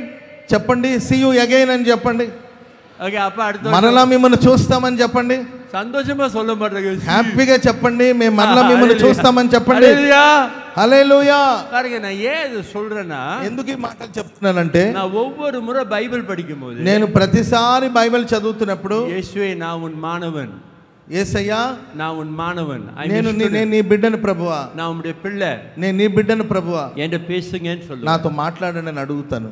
எனக்கு మాస్టర్స్ డిగ్రీலாம் இருக்கு, నాకు మాస్టర్ డిగ్రీస్ అంతా ఉన్నాయి. వీడెல்லாம் బుక్కా ఇருக்கு, బైబిల్ బుక్. నా ఇల్లంతా పుస్తకాల గ్రంథాలయం లాగా ఉంటది. ஆனா బైబిల్ படிக்கும்போது ஒரு புக் கூட இருக்காது. నేను బైబిల్ చదివేటప్పుడు ఏ పుస్తకాలు యేసు பேசுவார், యేసయ్య నాతో మాట్లాడారు. நீங்க ஒன்னு யோசிச்சீங்களா? ఒకటి మీరు ఆలోచించారా? మార్క్ అలగా சொல்றாரு, మార్కు అందంగా చెప్తాడు, యేసు పరిశుద్ధ ఆవిனால் నింపబడ్డప్పుడు, యేసు పరిశుద్ధాత్మ చేత నింపబడినప్పుడు, పిశాసాల్ శోధించబడ 40 నాள் పరిశుద్ధ ఆవియాను கொண்டு போனாరు. పరిశుద్ధాత్మ దేవుడే అపవాది చేత శోధించబడాలని చెప్పి అరణ్యములోకి తీసుకెళ్లారు. ஏன் அப்படி நடந்தது? ఎందుకు అలా వ్రాయబడింది? ఒకటి, పిశాసాల్ యేసువ தொட முடியாது. ఒకటి వాస్తవం అండి, సాతాను యేసు ప్రభుని ఏ మాత్రం ముట్టడానికి వీలు లేనే లేదు. இப்ப யோபுக்கு கூட வியாதி கொடுக்க பிசாசு கர்த்தர்ட்ட பெர்మిషన్ கேட்கணும். యోబుని వ్యాధిగ్రస్తుడిగా చేయడానికి కూడా సాతానుడు దేవుడి దగ్గర అనుమతి తీసుకున్నాడు. హల్లెలూయా, హల్లెలూయా. அப்ப உங்களை சுத்தி பைபிள் சொல்லுது, ஒரு ஆண்டவர் வேலி போட்டிருக்காரு, మన చుట్టూ దేవుడు ఒక కంచె వేసి కాపాడబోతున్నాడు. உங்களை சுத்தி அக்னி மதில் మన போட்டிருக்காரு, చుట్టూ ఒక అగ్ని ప్రాకారం ఉండబోతుంది.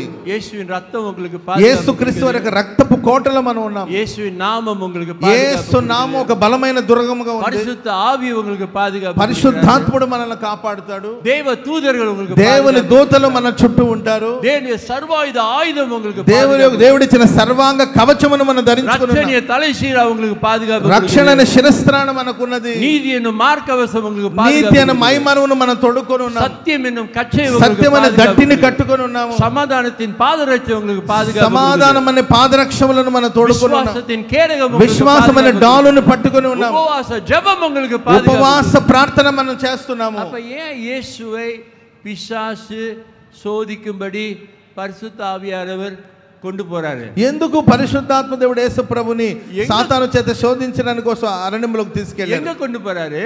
ఎందుకు తీసుకెళ్లారు? వనాంతరத்துல. ఎక్కడికి తీసుకెళ్తారు? అరణ్యంలోకి తీసుకెళ్తారు. அங்க போட்டிருக்கு பீஸ்ட், மிருகங்கள் இருக்கிற இடத்துல. క్రూర మృగాలు ఉన్న అడవిలోనికి దేవుడు తీసుకెళ్లారు. ஏனா இதுதான் இயேசுவுக்கு உள்ள பெரிய டெஸ்ட். ఇది యేసు ప్రభుకు ఈ పెద్ద పరీక్ష. அந்த 40 நாள் இயேசு பிசாசை அடிச்சிட்டார்னா, ఆ 40 రోజులు సాతాను మీద విజయం సాధిస్తే அப்ப பிசாசுனால வியாதிப்படுவங்க எல்லாம் குணமாயிருவாங்க. అప్పుడు వ్యాధిగ్రస్తులందరినీ యేసు ప్రభు స్వస్థపరుస్తాడు. அப்ப நம்ம தனிப்பட்ட ஜெபத்துல, మన పర్సనల్ ప్రేయర్ లో பிசாசை நம்ம முறியடிக்கணும். మనం వ్యక్తిగత ప్రార్థనలో సాతాన్ని జయించగలిగితే அப்ப நீங்க எங்க போனாலும் பிசாசு தொந்தரவு பண்ண மாட்டான். అప్పుడు ఎక్కడికి వెళ్ళిన అపవాది మనల్ని బాధించలేడు. அப்ப பிசாசுக்கு தெரியும், సాతాను గారికి తెలుసు, இயேசுவோட அனுமதி இல்லாம యేసయ్య అనుమతి లేకుండా உங்க சரீரத்தை தாக்க முடியாது. నీ శరీరాన్ని ఆయన ముట్టడానికి అవకాశం లేదని తెలుసు. எப்படி தாக்குவான்? ఆయన ఎలా మనల్ని ముడతాడు? கண்ணின் இச்சை, నేత్రాశ, மாம்சத்தின் இச்சை, శరీరపు ఆశలు, ஜீவனின் பெருமை, జీవపు డంభం. இப்ப உலகம் பூரா பாருங்க, இந்த கண்ணு என்னத்தை பார்த்துது? போன் பார்த்துருக்குது. உலகம் பூரா எல்லாம் இந்த வாலிபலிகளா போனை தான். ప్రపంచమంతా ఈరోజు సెల్ ఫోన్ లో చూస్తా ఉన్నారు. நான் ட்ரெயின்ல போனா அங்க போனை பார்த்து காதுல போட்டுக்கிட்டு காதுல என்ன கேக்குது தெரியல. ట్రైన్ లో వెళ్తుంటే అందరి చేతిలో సెల్ ఫోన్ ఉంది, చేతిలో ఇయర్ ఫోన్ ఉంటుంది, ఏం జరుగుతుందో తెలియట్లేదు. அது చిరిచిட்டு இருக்குங்க, చూసి నవ్వుకుంటా ఉన్నారు. పిచ్చోళ్ళ పైత్యనా, పిచ్చోళ్ళేమని అనిపిస్తా ఉంటది. அவரங்க அந்த கண்ணு பாதிக்கப்பட்டுட்டு, కళ్ళు బాధించబడి ఉంది. எப்படி விஷன் பார்க்க முடியும்? ఎట్లా దర్శనం చూడగలుగుతారు? காது கெட்டு போச்சு, చెవులు పాడైపోయింది, అశుద్ధమైతే, చెవులు అపవిత్రమైపోయాయి. எப்படி కర్తరుடைய కురలు ఎట్లా దేవుని స్వరాన్ని వినగలుగుతాము? 2008 లో యేసుடைய நேரடியான குரலை கேட்டு హల్లెలూయా, నేను డైరెక్ట్ గా నా కళ్ళార ప్రభువుని చూశాను. அப்படியே முகம் குப்புற விழுந்தேன். నేను దేవుని సన్నిధిలో సాగిలపడ్డాను. வித்தியாசமான குரல், ఒక అద్భుతమైన స్వరాన్ని విన్నాను. அது ஒருத்தர் பேசுறாரு, దేవుడు నాతో మాట్లాడుతున్నాడు. ஆனா 100,000 people பேசுற மாதிரி இருக்கு. ఆయన ఒక్కరు మాట్లాడుతుంటే వేల కోట్ల మంది ప్రజలు మాట్లాడినట్టు నాకు అనిపించింది. தேவ தூதருடைய குரலை கேட்டிருக்கேன். నేను దేవుని దూతని యొక్క స్వరాన్ని విన్నాను. தேவ தூதர் பேசும் பொழுது, దేవుని దూతలు మాట్లాడేటప్పుడు 10,000 குரல் ஒரு வாய்ஸ்ல பேசும். ఒక 10,000 మెంబర్స్ ఒకేసారి మాట్లాడితే ఎలా ఉంటుందో అలా ఉంటుంది. தீய ஆவிகள் பேசுவதையும் கேட்டிருக்கேன். தீய ஆவிகள், அசுத்த ஆவிகள், దురాత్మలు మాట్లాడేటప్పుడు அது ஒரு குரல் 1000 வாய்ஸ்.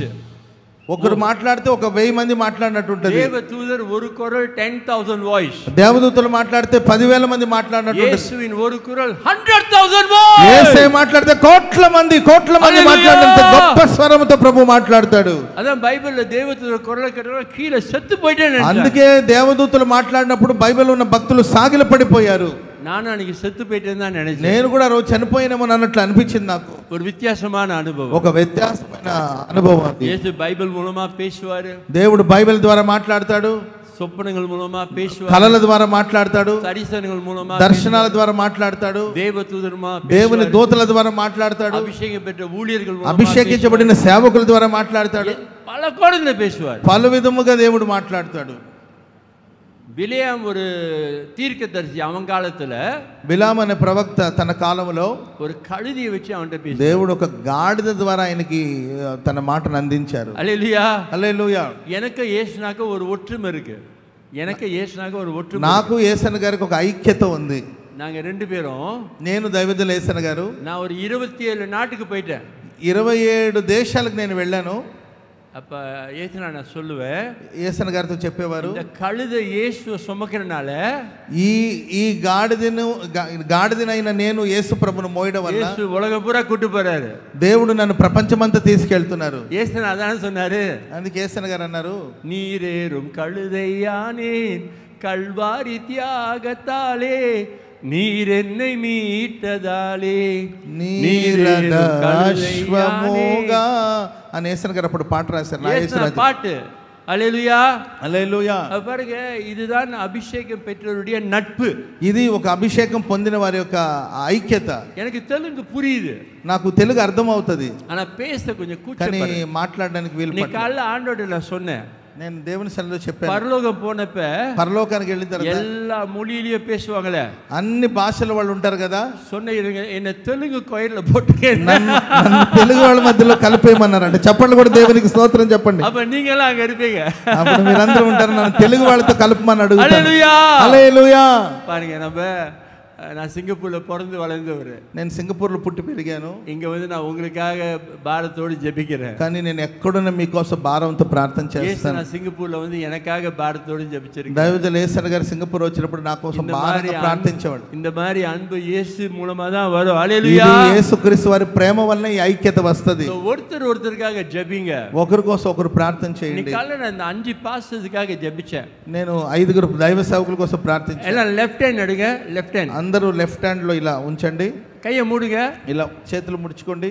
இந்த கடைசி ஃபிங்கரை ஓபன் பண்ணுங்க, ఈ చివరి వేళ్ళు చూడండి, க்ளோஸ் பண்ணுங்க, క్లోజ్ చేయండి. 4வது ஃபிங்கர் ஓபன் பண்ணுங்க, 4వ వేళ్ళు పైకి ఎత్తండి, க்ளோஸ் பண்ணுங்க, క్లోజ్ చేయండి. 3rd ஃபிங்கர் మధ్యలో వేళ్ళు క్లోజ్ చేయండి. 2nd ஃபிங்கర్ చూపుడు వేళ్ళు పైకి ఎత్తండి, క్లోజ్ చేయండి. தம் బొటన వేళ్ళు క్లోజ్. எந்த ஃபிங்கர் ரொம்ப వీక్? ఈ 5 వేళ్ళలో ఏ వేళ్ళు వీక్ గా ఉంది చెప్పండి చూద్దాం. 4வது ஃபிங்கர் தான் ரொம்ப வீக். ட்ரை பண்ணுங்க. 4వ వేళ్ళు ఉంగరపు వేళ్ళ వీక్ గా ఉంటది. அப்பப்ப ஒரு பாஸ்டர் வீக்கா இருப்பாரு, అప్పుడప్పుడు ఎవరో ఒకరు బలహీనంగా ఉంటారు. ஒரு சிக் வந்துரும், அவனுக்கு சிக் வரலாம், వాళ్ళకి బలహీనతలు రావచ్చు. அப்ப நம்ம சேர்ந்து அவனுக்காக ஜெபிக்கணும். మనం వాళ్ళ కోసం ప్రార్థన చేయాలి. பாருங்க, இந்த 5 விரல்ல ஒரு விரல்ல முடுங்க, இந்த தம்ம முடுங்க, మన బొట్టిన వేళ్ళు అలా క్లోజ్ చేయండి. பட்டயத்தை தூக்க முடியுமா? మనం ఏదైనా పట్టుకోగలుగుతాం ఈ 4 వేళ్ళతో. இந்த விரல்ல முடுங்க, ఈ వేళ్ళు పట్టండి. பட்டயத்தை தூக்க முடியுமா? ఏమైనా పట్టుకోగలుగుతామా? హల్లెలూయా, హల్లెలూయా. 5 విరల్ சேர்ந்தாதான் 5 వేళ్ళు కలిసి ఉంటేనే మనం ఏమైనా చేయగలుగుతాం. పట్టయం. హల్లెలూయా. పరిశుద్ధాత్మలో మనం నింపబడాలి. Praise the Lord. హల్లెలూయా. பாஸ்டர்ஸ்க்காக ரொம்ப ஜெபிங்க. నేను దైవజనుల కోసం ఎక్కువగా ప్రార్థన చేస్తాను. பாஸ்டர்ஸ் உங்களுக்காக ஜெபிச்சு அவங்களுக்கு ஜெபிக்க மறந்துடுவாங்க. దైవ సేవకులు ఇతరుల కోసం ప్రార్థించి వాళ్ళ కోసం ప్రార్థన చేసుకోవడం మర్చిపోతారు. 3-4 முறை ஜெபிக்கிட்டே இருப்பேன். అందుకే నేను ఎప్పుడు దైవ సేవకుల కోసం ప్రార్థిస్తా ఉంటాను. ఏ சொல்றாரு, உனக்கு ஜெபின்னு. యేసయ్య అన్నారు, నీవు అందరి కోసం ప్రార్థన చేస్తే నీ కోసం నువ్వు ప్రార్థన చేయ. ఇతర வருஷம் ఫ్లైట్ எடுத்துக்கிறேன், ప్లేన్ல పోయిర్க்கிறேன். నేను కంటిన్యూస్ గా ఫ్లైట్ లో ప్రయాణం చేస్తాను. நான் என்னைக்குமே பாதுகாப்புக்காக ஜெபிச்சது கிடையாது. ఏ రోజు నన్ను కాపాడమని నేను ప్రార్థన చేసుకోరా. இயேசு என்னோட இருக்கிறார். యేసయ్య నా గుండెలో ఉన్నాడు. என்ன பிரச்சனை வரும்போது அந்த வண்டி பின்னால டயர் ஃபிளட். నేను వచ్చేటప్పుడు కార్ పంచర్ అయిపోయింది. அந்த தம்பிக்கு రిపేర్ பண்ணாரு. వెంటనే స్టెప్నీ టైర్ ఉంటే మార్చేశారు. வண்டி கொஞ்சம் பம்ப் பண்ணிக்கிட்டே போகுது. బండి కొంచెం షేక్ అవుతా ఉంది వచ్చేటప్పుడు. ரொம்ப వైబ్రేషన్, కొంచెం వేగంగా వస్తుండడం వల్ల వైబ్రేషన్ వస్తుంది. அவர் கேட்டாரு, பாஸ்டர் போயிடலாமா? పాస్టర్ గారు పర్వాలేదా, వేగంగా వెళదామని అడిగారు. ఆయన వెళ్ళండి అని చెప్పాను నేను. అప్పుడు வந்து சேர்ந்துட்டோம் பத்திரமா. నేను వచ్చి నిన్నటి రోజు మీ మధ్యలో చేరుకున్నాను. பாஸ்டர்ஸ்க்காக ரொம்ப ஜெபிங்க. దైవ సేవకుల కోసం ఎక్కువగా ప్రార్థన చేయండి. முதல்ல நீங்க உங்களுக்காக ஜெபிங்க. ముందు మీకోసం ప్రార్థన చేసుకోండి. நீங்க ప్లేన్ல போகும்போது என்ன சொல்றாங்க? ప్లేన్ல போகும்போது మీరు ఫ్లైట్ లో వెళ్ళేటప్పుడు ఆక్సిజన్ குறைஞ்சா, ఒకవేళ ఆక్సిజన్ తగ్గింది అనుకోండి, முதல்ல உங்களுக்கு மாஸ்க் போட்டுக்கணும். ఫ్లైట్ లో అంటారు ముందు ఆక్సిజన్ ముందు మీకు ఉంచండి అంటారు. அப்புறம் மத்தவங்களுக்கு ఆ மாஸ்க், తర్వాత పక్కన వాళ్ళకి కానీ పిల్లలు కానీ పెట్టమంటారు. நீங்க மத்தவங்க மாஸ்க் போடும்போது நீங்க விழுந்துடுவீங்க. ఒకవేళ ఇతరులకు మీరు మాస్క్ పెట్టే లోపల మీరు పడిపోయే ప్రమాదం ఉంటుంది. హల్లెలూయా. హల్లెలూయా. முதல்ல 1 மணி நேரம் இயேசு சொல்றார், 1 மணி நேரம் ஜெபிங்க, சோதனைகளை ஜெயம் கொள்ள. మీరు రోజుకు 1 గంట సేపు ప్రార్థన చేయండి, అప్పుడు శోధనలు జయిస్తారు. ஒருத்தர் சொன்னார், பாஸ்டர் நான் ஊழியத்துக்கு வர போறேன், నేను సేవకు రావబోతున్నాను అని ఒకడు అన్నాడు. எவ்வளவு நேரம் ஜெபிக்கிறீங்கன்னு சொன்னேன். எவ்வளவு நேரம் ஜெபிக்கிறீங்க? ఎంతసేపు ప్రార్థన చేస్తారని అడిగాను. பாஸ்டர் நான் மார்னிங் 1 மணி நேரம் ஜெபிக்கிறேன். నేను మార్నింగ్ 1 గంట సేపు ప్రార్థన చేస్తాను. நான் சொன்ன அந்த 1 மணி நேரம் நீ சோதனை வெல்லதான். ఆ 1 గంట సేపు ప్రార్థన నీ శోధనలు జయించడానికి. கண்ணி நிச்சை, மாம்சத்தின் நிச்சை, ஜீவனின் பெருமை, நீங்க ஜெயకొల 1 மணி நேரம். నీ నేత్రాశ, నీ శరీరాశ, నీ జీవపు డబ్బు, నీ శరీరాన్ని జయించడానికి 1 గంట సేపు ప్రార్థన. அதுக்கு மேல போய் ஜெபின்னு சொன்னேன். హల్లెలూయా. అంతకు మించి నువ్వు ప్రార్థన చేస్తేనే సేవ చేస్తావు. நல்லா ஜெபிங்க, మంచిగా ప్రార్థన చేయండి, విశ్వాసతోட జెబింగ, విశ్వాసంతో ప్రార్థించండి. యేసు பாருங்க, యేసు సాతానాల్ అడిక முடியாது. యేసుని సాతాను ఏమీ చేయలేకపోయాడు. உங்களை అడిక முடியாது. మిమ్మును సాతాను ఏమీ చేయలేడు. நீங்க பாவம் செய்தீங்கன்னா, అయితే మీరు పాపం చేస్తే அப்ப சாத்தான உங்களை அடிக்க முடியும். మీరు పాపం చేస్తే సాతానుడు எப்போ మిమ్మల్ని உங்களுக்கு ரொம்ப பயம் வரும் పిశాచ గురించి? మీకు ఎప్పుడు సాతాను చూసి ఎక్కువగా భయం వస్తది? పాపం చేయం, పాపం చేసినప్పుడు. எப்ப சாத்தானுக்கு ரொம்ப பயம் வரும்? ఎప్పుడు సాతాను చూస్తే మీరు భయపడతారంటే బైబిల్కి కీழ்పడియామ ఇருக்கு. మీరు వాక్యానికి లోబడనప్పుడు. எப்ப சாத்தானை குறித்து ரொம்ப பயம் வரும்? ఎప్పుడు అపవాదిని చూసి మీరు భయపడతారు? இயேசுவை விட்டு தூரமா యేసయ్యకు మీరు దూరంగా ఉన్నప్పుడు, நீங்க இயேசுவோட ஐக்கியம் கொள்ளும் பொழுது, యేసయ్యతో ఐక్యత కలిగి ఉన్నప్పుడు, எல்லாரும் மீது அன்பு காட்டும் பொழுது, అన్నిటిని దేవుడు అనుకూలపరుస్తాడు. எல்லாருக்காக ஜெபிக்கும் போது, అందరి కోసం ప్రార్థన చేస్తాడు. அப்ப அந்த பயமே வராது. భయం ఏమాత్రం ఈ జీవితంలోకి రానే రాదు. ఆమేన్. பாருங்க, சங்கீதம் 51 51వ కీర్తన 10-11. 51వ కీర్తన 10-11 వచనాలు. Create in me a clean heart, O God, and renew a steadfast spirit within me. Do not cast me away from your presence, and do not take your Holy Spirit from me. దేవా, నా యందు శుద్ధ హృదయమును కలుగు చేయము, నా అంతరంగములో స్థిరమైన మనస్సు నూతనముగా పుట్టించుము, నీ సన్నిధి నుండి నన్ను త్రోసివేయకము, నీ పరిశుద్ధాత్మ నా యొద్ద నుండి తీసివేయకము అన్నాడు. இந்த வசனத்துல ஒரு இங்கிலீஷ்ல பாட்டு இருக்கு, நான் அதை தமிழ்ல போட்டிருக்கேன். నేను దీంట్లో ఒక శ్రేష్టమైన మాట ఉంది, ఇంగ్లీష్లో దాన్ని నేను తమిళ్లో చెప్తుంటాను అన్నమాట. நீங்க தெலுங்குலயும் போட்டிருக்க, మీరు తెలుగులో చెప్పండి అన్నమాట. దావీదు కెంజిరారు, దేవుని సన్నిధిలో దావీదు పెనుగులాడి ప్రార్థన చేస్తున్నాడు. என் ஹார்ட் சுத்தமா இருக்கணும், దేవా నా హృదయం శుద్ధముగా ఉండాలి, பரிசுத்தாவி விட்டு எடுத்துறாதீங்க, నీ పరిశుద్ధాత్మ నా ఎదురు నుండి తీసివేయ, அந்த அபிஷேகம் குறைய கூடாது, అయ్యా అభిషేకం తగ్గిపోకూడదు, ஆவியை துக்கப்படுத்த கூடாது, అయ్యా నేను మీ ఆత్మను దుఃఖపరచకూడదు, ஆவியை அவிழ்த்து போடக்கூடாது, అయ్యా నీ ఆత్మ నేను దుఃఖపరచకూడదు.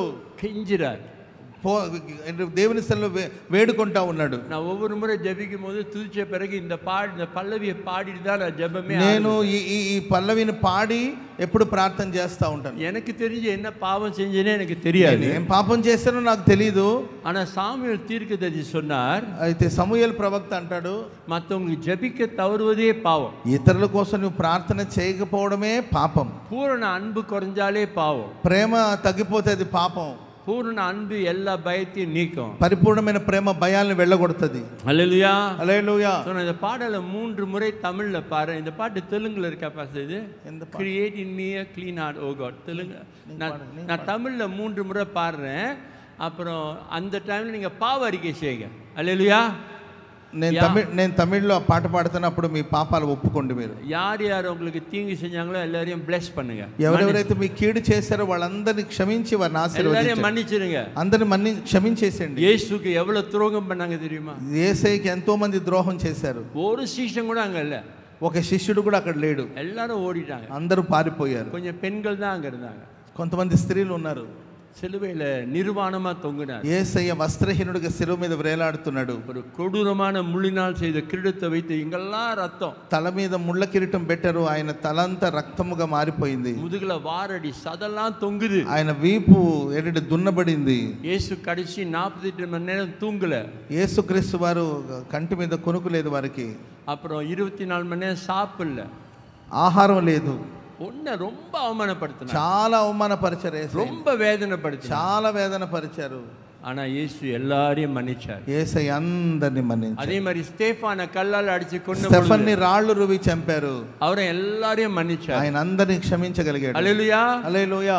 இந்த பாடலை நான் 3 முறை தமிழ்ல பாடுறேன், அப்ப நீங்க தயவு செய்து கண்களை மூடி, నేను ఒక పల్లవిని పాడబోతున్నప్పుడు మీరు అందరూ కళ్ళు మూసుకొని உங்க பாவங்களை அறிக்கை செய்து మీ పాపాలను మీరు ఒప్పుకొని எல்லாரையும் மன்னிங்க, అందరిని క్షమించండి, எல்லாரையும் ஆசீர்வதிங்க, అందరిని ఆశీర్వదించండి. அப்புறம் உங்களுடைய எல்லா வியாதியும் மறையும். అప్పుడే మీలో ఉన్న వ్యాధులన్నీ మిమ్మల్ని విడిచిపోబోతున్నాయి. సంగీతం 103 దావీదు అలగా சொல்றாரு, 103 కీర్తనలో దావీదు ఇలా చెప్తాడు, என் అక్రమங்கள் எல்லாவற்றையும் மன்னித்துட்டு, నా దోషములన్నిటిని క్షమించువాడు, என் வியாதிகள் எல்லாவற்றையும் குணமாக்கிட்டார். నా ஹல்லேலூயா. సంకటములన్నిటిని కుదుర్చువాడు. எல்லாம் ஜெபிக்கும்படி எல்லா கண்களை மூடுங்க, అందరూ కళ్ళు మూసుకోండి, మీరు ఉన్న స్థలంలో కళ్ళు మూసుకోండి. பாடும்போது நீங்க பாவ அறிக்கை ఈ పల్లవి పాడుతున్నప్పుడు అందరూ మోకరించగలిగిన వాళ్ళు మోకరించండి, మోకరించగలిగిన వాళ్ళు మోకరించండి. எல்லா வியாதி, டயபிட்டிஸ் மறையணும் ஜபிக்க போறேன், ஹைப்பர் டென்ஷன் மறையணும் ஜபிக்க போறேன், நெஞ்சு வலி மறையணும் ஜபிக்க போறேன், முதுகு வலி மறையணும் ஜபிக்க போறேன். వ్యాధులన్నీ తొలగిపోవాలని, బీపీ, షుగరు, బ్యాక్ పెయిన్, రకరకాలమైన వ్యాధుల నుండి మీరు విడుదల పొందేటట్లు మీకోసం ప్రార్థన చేయబోతున్నాను. எல்லா பாவங்களை அறிக்கிறீங்க, మీ పాపాలన్నిటిని ఒప్పుకొని విడిచిపెట్టండి. சுத்தமுள்ள இதயத்தை என்னில் உருவாக்கும் தேவா, உறுதியான ஆவியை புதுப்பியும். சுத்தமுள்ள இதயத்தை என்னில் உருவாக்கும் தேவா, உறுதியான ஆவியை புதுப்பியும். உம் முன்னிலையை விட்டு என்னை தள்ளாமலும் தூய ஆவியை எடுத்து கொள்ளாமலீரோ ரட்சிப்பின் மகிழ்ச்சியை மீண்டும் தாரும் தேவா உறுதியான ஆவியை புதுப்பியோ உம் முன்னிலையை விட்டு என்னை தள்ளாமலும் தூய ஆவியை எடுத்து கொள்ளாமலீரோ ரட்சிப்பின் மகிழ்ச்சியை மீண்டும் தாரும் தேவா உறுதியான ஆவியை புதுப்பியோ అందరూ పాపాలు ఒప్పుకోండి சுத்தமுள்ள இதயத்தை అందరిని క్షమించండి క్షమించండి దేవా అందరిని క్షమించి ఆశీర్వదించండి ఉறுதியான ఆవిயை புதுப்பியோ దేవుడు స్వస్థపరచబోతున్నాడు சுத்தமுள்ள இதயத்தை என்னில் உருவாக்கு శుద్ధ హృదయాన్ని ఇవ్వండి శుద్ధ హృదయాన్ని ఇవ్వండి అని అడగండి உறுதியான ஆவியை புதுப்பியோ పరిశుద్ధాత్మతో నింపమని అడగండి முன்னிலையை விட்டு என்னை தள்ளாமலும் தூய ஆவியை எடுத்து கொள்ளாமலீரோ ரட்சிப்பின் மகிழ்ச்சியை மீண்டும் தாரும் தேவா అతిక్రమాలు ఒప్పుకొని విడిచిపెట్టండి ஆவியை புதுப்பியோ అందరూ క్షమించండి முன்னிலையை விட்டு என்னை தள்ளாமலும் தூய ஆவியை எடுத்து கொள்ளாமலீரோ ரட்சிப்பின் மகிழ்ச்சியை மீண்டும் தாரும் தேவா உறுதியான ஆவியை புதுப்பியோ சுத்தமுள்ள இதயத்தை என்னில் உருவாக்கும் தேவா உறுதியான ஆவியை புதுப்பியோ சுத்தமுள்ள இதயத்தை என்னில் உருவாக்கும் தேவா உறுதியான ஆவியை புதுப்பியோ உம் முன்னிலையை விட்டு என்னை தள்ளாமலும் தூய ஆவியை எடுத்து கொள்ளாமலீரோ ரட்சிப்பின் மகிழ்ச்சியை மீண்டும் தாரும் தேவா உறுதியான ஆவியை புதுப்பியோ உம் முன்னிலையை விட்டு என்னை தள்ளாமலும் தூய ஆவியை எடுத்து கொள்ளாமலீரோ ரட்சிப்பின் மகிழ்ச்சியை மீண்டும் தாரும் தேவா உறுதியான ஆவியை புதுப்பியோ శుద్ధ హృదయాన్ని ఇవ్వండి శుద్ధ హృదయాన్ని முன்னிலையை விட்டு శుద్ధ హృదయం தள்ளாமல் శుద్ధ హృదయం దయచేయండి ప్రభు ஆவியை எடுத்து నాకు శుద్ధ హృదయాన్ని ఇవ్వండి శుద్ధ హృదయం மகிழ்ச்சியை மீண்டும் தாரும் தேவா உறுதியான ஆவியை புதுப்பியோ ஹalleluya ஹalleluya இயேசுவின் நாமத்திலே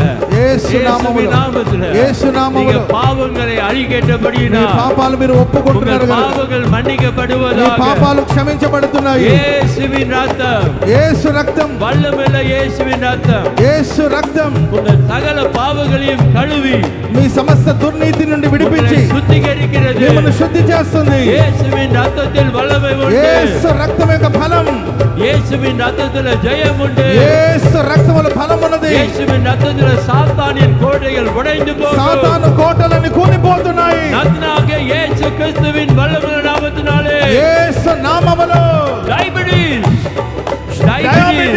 இந்த பிள்ளைகளை விட்டு விலகு శరీరాన్ని విడిచి తొలగిపో திரும்பி வராதே తిరిగి రావద్దు நன்றாக இயேசு கிறிஸ்துவின் வல்லமையுள்ள యేసు நாமத்தினாலே నామములో ஹைப்பர்டென்ஷன் బీపీ వ్యాధులు blood pressure బ్లడ్ ప్రెషర్ இயேசுவின் நாமத்திலே యేసు నామములో பிள்ளைகளை விட்டு விலகி போ ఇప్పుడు తొలగిపో திரும்பி வராதே తిరిగి రావద్దు நன்றாக இயேசு கிறிஸ்துவின் வல்லமையுள்ள நாமத்தினாலே బలమైన యేసు నామములో முட்டு வலிகள் கால் வலிகள் ప్రతి బలహీనత இயேசுவின் நாமத்தில் యేసు నామములో తొలగిపో திரும்பி வராதே తిరిగి రావద్దు இயேசுவின் நாமத்தில் యేసు నామములో తலை వలిகள் తొలగిపో, కழுத்து వలిகள் ప్రతి బలహీనత యేసుவின் நாமத்தில் యేసు నామములో இந்த பிள்ளைகளை விட்டு விலகு. ఈ ప్రజలు విడిచి திரும்பி வராதே.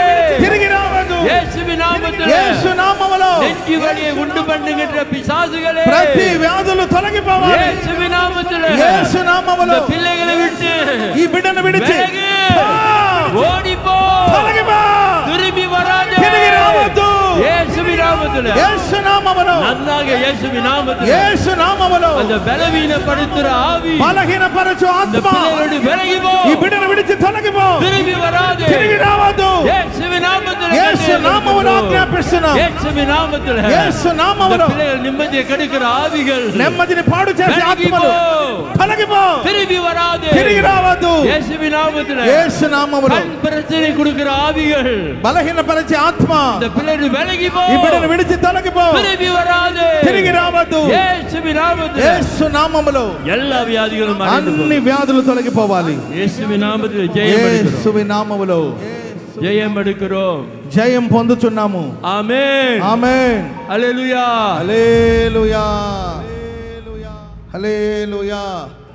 ప్రభు మన మన మన అతిక్రమాలు ఒప్పుకొని శుద్ధ హృదయాన్ని పొంది అందరిని క్షమించడం వలన మనకిచ్చిన శుద్ధ హృదయాన్ని బట్టి స్వస్థతను బట్టి చప్పట్లు కూడా దేవునికి స్తోత్రం చెప్పండి గట్టిగా, గట్టి గట్టి గట్టి గట్టి గట్టిగా. Hallelujah, hallelujah. Thank you Jesus. Hallelujah, hallelujah.